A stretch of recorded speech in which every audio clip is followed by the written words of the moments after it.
Alright, here we are with this 2012 R-Line 2.0, and we're going to be changing the oil pressure switch, which is right here.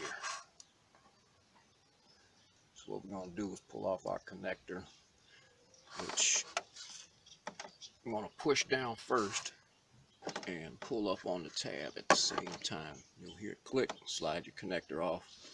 And that is you can use a deep 24mm or an oil pressure switch socket. Either way, I got both. So I'm going to pull this apart and get this out of here. I'll be right back.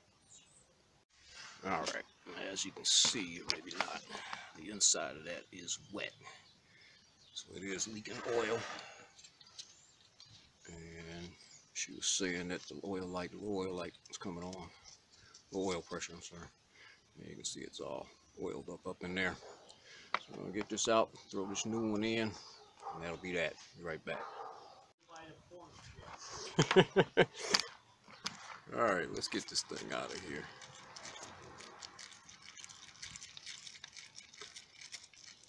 That little sucker slippery. My daughter went to Florida, coming back. They got up to Atlanta, the motorhome.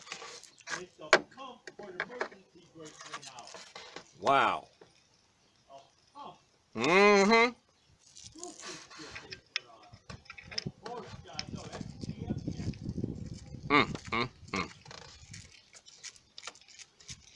Sorry. My motorhome, the emergency brake is on the back of the transmission. Oh yeah? You got a regular light. Huh. Okay, that's it. I'm going to tighten that up, put our clip back on, and that is that. See you on the next one.